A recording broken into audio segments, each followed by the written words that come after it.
এগুলি হলো শয়তানের ওলি। যতগুলি এই পীরেরা আছে, আশা করি আজকালকার জামানায় অধিকাংশই হচ্ছে বা সবগুলি হচ্ছে আউলিয়া ও শয়তান, শয়তানের ওলি, যারা বিদাতি জিকির করে। সুন্নতি জিকির হচ্ছে সুবহানাল্লাহ, আলহামদুলিল্লাহ, লা ইলাহা ইল্লাল্লাহ, আল্লাহু আকবার, ওয়ালা হাওলা ওয়ালা কুওয়াতা ইল্লা বিল্লাহ, সুবহানাল্লাহি ওয়া বিহামদিহি, সুবহানাল্লাহ আলাইহি, সকালের জিকির, বিকালের জিকির, নামাজের পরে জিকির আজকার। আর বেদাতীদের কিতাবে আছে, সুফিদের কিতাবে, যে জনসাধারণের জিকির হচ্ছে লা ইলাহা ইল্লাল্লাহ, আর ওর চাইতে একটু স্পেশাল খাস লোকের হচ্ছে জিকির ইল্লাল্লাহ, আর খাওয়াসুল খাসের জিকির হচ্ছে, আরবি ভাষা বলছি তাতে, খাওয়াসুল খাসের জিকির হচ্ছে আল্লাহু আল্লাহু, আর আখাসুল খাওয়াস যদি হয় তাহলে হু হু হু।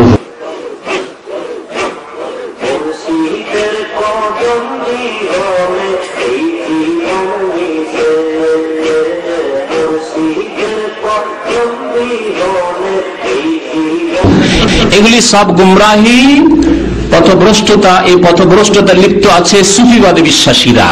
কোরআন সুন্নাহর অনুসারীরা জিকির বলে লা ইলাহা ইল্লাল্লাহ, সুবহানাল্লাহ, আল্লাহ তাসবিহ পাঠ করছি, আলহামদুলিল্লাহ, আল্লাহ তোমার সমস্ত প্রশংসা, আল্লাহু আকবার, আল্লাহ তুমি সবচাইতে বড়, ওয়ালা হাওলা ওয়ালা কুওয়াতা ইল্লা বিল্লাহ, তোমার ক্ষমতা আর কুওয়াত ছাড়া আর কারো ক্ষমতা নেই আল্লাহ, আল্লাহ তুমি ক্ষমতা না দিলে আমার কোনো ক্ষমতা নেই আল্লাহ, সুবহানাল্লাহি ওয়া বিহামদিহি, সুবহানাল্লাহিল আযীম। এইভাবে যত জিকির আজকার কোরআন এবং হাদিসে রয়েছে এক কথায় সেগুলি করবেন। আর জিকির করতে করতে জ্ঞান হারিয়ে যাওয়া, এগুলো বিদায় লক্ষণ। হ্যাঁ, ওয়াজদ হওয়া, হাল হওয়া, বুঝতে পারছেন, মজনুন হয়ে যাওয়া, এইসব হচ্ছে বিদাতীদের লক্ষণ। এগুলি সাহাবায়ে কেরামের হয়নি, তারা উত্তম জিকিরকারী ছিলেন।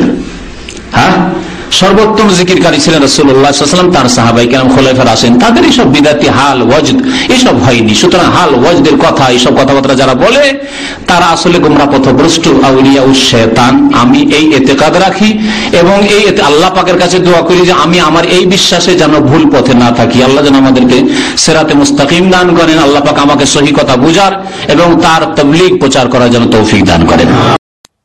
যারা বিভিন্ন তরিকা আল্লাহর মহব্বতের দাবি করে, আল্লাহর মহব্বতের অনেক কিছুই মানুষ আবিষ্কার করে, অনেক আমলও জোগাড় করে। কোন আমলটা করলে আল্লাহ তাআলা মহব্বত করবেন, কোন তরিকা আমল করলে আল্লাহ তাআলা মহব্বত করবেন না, এই আয়াতে তার ক্লিয়ার ধারণা আল্লাহ তাআলা দিয়ে দিয়েছেন। কোন তরিকা আমল করলে আল্লাহ তাআলা মহব্বত করবেন? নবী করিম সাল্লাল্লাহু আলাইহি ওয়াসাল্লামের সুন্নত তরিকা অনুযায়ী প্রত্যেকটি কাজ করলে আল্লাহ তাআলা আপনাকে মহব্বত করবেন। আপনি কিভাবে নামাজ পড়বেন? রাসূলুল্লাহ সাল্লাল্লাহু আলাইহি ওয়াসাল্লামের তরিকায়। কিভাবে জিকির করবেন? নবী করিম সাল্লাল্লাহু আলাইহি ওয়াসাল্লামের তরিকায়। কয় রকমের জিকির আছে আমাদের দেশে? কোন জিকিরকে আল্লাহ তাআলা পছন্দ করবেন? যেই জিকিরটা নবী করিম সাল্লাল্লাহু আলাইহি ওয়াসাল্লাম তরিকায় করা হয়েছে। কোন দিন সাহাবীদেরকে নিয়ে নবী করিম সাল্লাল্লাহু আলাইহি ওয়াসাল্লাম জিকির করেছেন? হু হু করো দেখি, পাওয়া গেছে এরকম? জিকির করতে নাচানাচি করো। ও বাবাই কয় বইটা জিকির ভালো নয়, লাফদি ফালদি করো জিকির, চাইনি খোদা রাজি হয়। নাউযুবিল্লাহি মিন যালিক। নবী করিম সাল্লাল্লাহু আলাইহি ওয়াসাল্লাম সকাল সন্ধ্যা জিকির করেছেন। ওনার চেয়ে জিকির করনেওয়ালা কে বেশি আছে? সাহাবীদেরকে নিয়ে এরকম করে আপনার জিকির করতে করতে আমি এক মাহফিলে গেছি এক জায়গায়, অনেক আগের কথা, 30 বছর আগে ঢাকায়। এখন আমি কতক্ষণ এই বয়ান করলাম নাকি করব সেটা ভুলে গেছি, আমার আগে না পরে আর এরকম জিকির করাওয়ালাকে একজনকে দাওয়াত দিছে। স্টেজের মধ্যে আপনার তক্তা টক্তা দিয়ে স্টেজ বানিয়েছে আর কি। এখন সে মাইকের মধ্যে যখন এরকম জিকির শুরু করে দিছে, এখন তো মানে এটা স্টেজ ভেঙে পড়ার অবস্থা। মানে আমি তো তাজ্জব বনে গেলাম যে এটা কিরকম জিকির।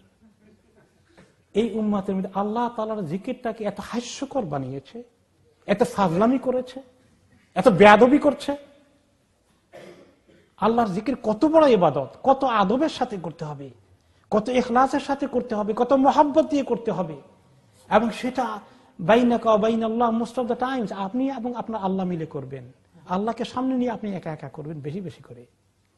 যদি জিকির একসঙ্গে করা এত ফজিলত হতো, অন্তত নবী করিম সাল্লাল্লাহু আলাইহি ওয়াসাল্লাম, আবু বকর, ওমর রাদিয়াল্লাহু আনহুমা এত মহব্বতের লোকগুলোকে ডেকে বলেন চলো আমরা তিনজনে একসঙ্গে জিকির করি, আসো। পাওয়া গেছে কোন হাদিসে? দোয়ার ক্ষেত্রে আমাদের দেশের দোয়া এত লম্বা হবে, আর আল্লাহ সারা দুনিয়া দোয়ার মধ্যে সব পাওয়া যাবে। এরকম দোয়া কয়দিন নবী করিম সাল্লাল্লাহু আলাইহি ওয়াসাল্লাম করেছেন? কোন সিরাতের কিতাবে আছে খুঁজে বাইর করেন। তিনি লম্বা দোয়া করেছেন, তিনি একাই করেছেন। সাহাবাদেরকে বলেছেন এমনি করে দোয়া করো। তাহলে আমাদের দেশের অনেক কিছুর মধ্যেই, মুসলিম উম্মতের অনেক কিছুর মধ্যেই আমরা নবী করিম সাল্লাল্লাহু আলাইহি ওয়াসাল্লামের সুন্নাত থেকে দূরে চলে গেছি। এবং এই জন্য যে ইমাম কাহির রহমতুল্লাহ আলাইহি বলেছেন, যে ব্যক্তি তরিকা মুহাম্মাদিয়া, মুহাম্মদ সাল্লাল্লাহু আলাইহি ওয়াসাল্লামের তরিকার মধ্যে নয় অন্য কোন তরিকা ফলো করে। কত তরিকার নাম আছে না, বিভিন্ন তরিকা মুখস্থ করা আছে, তাই না? তরিকা কয়টা ইসলামে? একটা। সেই তরিকার নাম কি? তো আত-তরিকাতুল মুহাম্মাদিয়া, মানে মুহাম্মদ সাল্লাল্লাহু আলাইহি ওয়াসাল্লামের তরিকা ছাড়া আর কোন তরিকা নেই। অমুক বুজুর্গের তরিকা, অমুক সিলসিলার তরিকা, কোন তরিকা নাই। তরিকা কয়টা? একটা। এই কথা আল্লাহ তাআলা বলে দিয়েছেন। আর কেউ যদি এই তরিকার বাইরে, সুন্নতের বাইরে কোন আমল আবিষ্কার বলে, আর বলে যে এত মজা, এত লোক, এত লম্বা সুর, এত লম্বা টান, এত উঠা, এত বসা, এত লাফালাফি, এত ফালাফালি, এগুলো করে, খুব লোকেরা খুব মজা পায় এগুলোর মধ্যে। আর তার সঙ্গে তো আপনার গরু জবাই আছে, তার সঙ্গে গরম গরম জিলাপি আছে, এগুলো অ্যাড করলে তো মজার আর শেষ নাই। হই হুল্লোড়, তারপরে সারা রাত তামসা, খাওয়া দাওয়া, আতশবাজি থেকে শুরু করে তারপরে কি যে এক মহা সমারোহ, ধুমধাম। এগুলো কেমন ইবাদত? এরকম কোন ইবাদত কবে করেছিলেন রাসূলুল্লাহ সাল্লাল্লাহু আলাইহি ওয়াসাল্লাম? তাহলে এগুলো সবগুলো জাহালাত, এগুলো সব শয়তানের আবিষ্কার করা তরিকা। ইসলামের মধ্যে শয়তান ঢুকিয়ে দিয়েছে এই সমস্ত তরিকাগুলোকে। এই জন্য রাসূলুল্লাহ সাল্লাল্লাহু আলাইহি ওয়াসাল্লাম ইরশাদ করেছেন, মান আমিলা আমালান লাইসা আলাইহি আমরুনা ফাহুয়া রাদ। যে ব্যক্তি যে কোনো আমল করে, যে কোনো ইসলামের ইবাদত, আমল, জিকির, আজকার, ইবাদত করে, যেটা আমার তরিকা নয়, আমার আমল নয়, যা আমি করিনি, আমি শিখাইনি, ফাহুয়া রাদ। রদ শব্দ বুঝেন? রদ বাংলাতেও আসে, রদ করে দিয়েছে, তার মানে প্রত্যাখ্যান করে দিয়েছে, রিজেক্টেড। তাহলে এই সমস্ত আমল, এই সমস্ত জিকির, এই সমস্ত দোয়া, এই সমস্ত এই যে মাহফিল গুলো এক একটা, যেগুলোর মধ্যে এই সমস্ত এই সুন্নতের বাইরে কাজগুলো হচ্ছে, এই বিশাল বিশাল অনুষ্ঠানগুলো সব রদ, কিছুই কবুল হবে না আল্লাহ তাআলার কাছে।